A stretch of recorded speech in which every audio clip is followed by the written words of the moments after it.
சென்னை மாநில கல்லூரியில் மருத்துவ மற்றும் மக்கள் நல்வாழ்வுத்துறை சார்பில் மருத்துவர் பணியாளர் தேர்வு வாரியம் மற்றும் தமிழ்நாடு அரசு பணியாளர் தேர்வாணையத்தால் பல்வேறு பணிகளுக்கு தேர்வு செய்யப்பட்ட 644 நபர்களுக்கு பணி நியமன ஆணைகளை முதலமைச்சர் மு.க.ஸ்டாலின் வழங்கி வருகிறார். அந்த காட்சிகளை காணலாம்.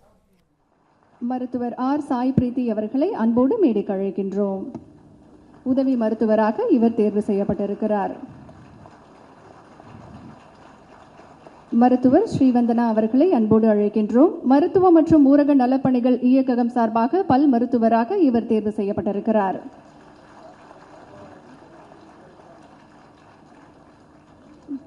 மருத்துவர் ரவீந்திரன் அவர்களை அன்போடு அழைக்கின்றோம். பல் மருத்துவராக பணி நியமன ஆணை பெறுகிறார்.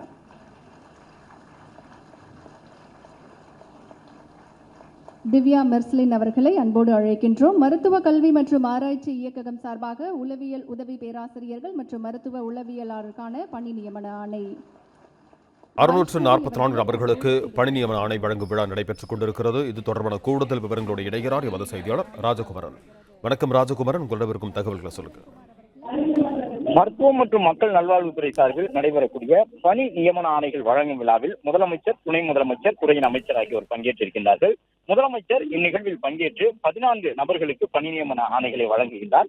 அதன்படி மருத்துவம் மற்றும் மக்கள் நல்வாழ்வுத்துறை சார்பில் 14 நபர்களுக்கு உட்பட மொத்தமாக 644 நபர்களுக்கான பணி நியமன ஆணைகள் வழங்கப்படுகின்றன. இதில் உதவி மருத்துவ பணியாளர்கள், பல் மருத்துவர்கள், அறுவை அரங்கு உதவியாளர்கள், உளவியலாளர்கள், உளவியல் பேராசிரியர்கள், வட்டார மருத்துவ அலுவலர்கள் என்று ஒட்டுமொத்தமாக 600க்கும் மேற்பட்ட, அதாவது மொத்தமாக 644 நபர்களுக்கு பணி நியமன ஆணைகள் வழங்கப்பட உள்ளதன் அடையாளமாக 14 நபர்களுக்கு பணி நியமன ஆணைகளை முதலமைச்சர் வழங்கி இருக்கின்றார். அதன் பிறகு எஞ்சிய நபர்களுக்கான பணி நியமன ஆணைகளை துணை முதலமைச்சர் வழங்க இருக்கின்றார்.